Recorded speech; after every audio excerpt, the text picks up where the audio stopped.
Tonight on The Bachelorette, Andy took the guys to New England, to Connecticut, and actually spent some time at Mohegan Sun. First one-on-one date was with Dylan. Now, we all know Dylan has a very sad story and is always very quiet and shy around Andy, and Andy felt like there was something wrong as they were on the Essex steam train, just traveling up the Connecticut River, and she felt the heavy weight in Dylan's heart.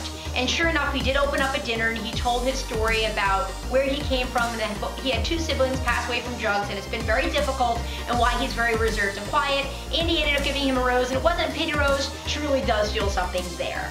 The group date was with WNBA players, and it was very funny. The guys played basketball against them, and then Andy got a little competitive and had the guys play the guys. So it was a Rosebud versus, I think, like the Five of Hearts they were called. And Brian was absolutely in his element since he is a basketball coach. He coached the Rosebuds. They actually won, and the winning team ended up having an after party with Andy. So Brian got some one-on-one time with her. He shot a wonderful half-court shot, made it in, but didn't kiss Andy. And Andy really wanted to kiss him. Meanwhile, Nick and Josh did get some alone time. What was great about it is that Brian did get the rose on the group date, so that was very nice. As far as the last one-on-one date, it was with Marcus. It was the physical challenge date, and they actually propelled off the side of the Mohegan Sun building. Marcus was definitely afraid, as was Andy, but Marcus really took reign of everything, really manned up, and coached her through it, and they both conquered their fear. Then they had a surprise concert by, I think, John Party, which was fun for them, and she really sees something there and doesn't really see something wrong with Marcus.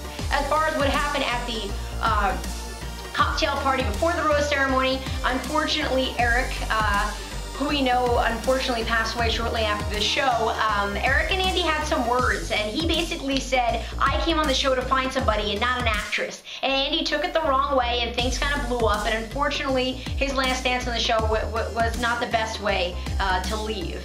And I think ABC totally, came to the situation and really approached it very well, and Chris Harrison chose, not to do the rose ceremony, had Andy come on the show, and they talked about Eric, and they talked about his life, and they talked about his time on the show. In 2 weeks, The Bachelorette is off to Europe, and it looks like Josh and Brian finally get some one-on-one time. What are your thoughts on Eric's leave, and what are your thoughts on Brian?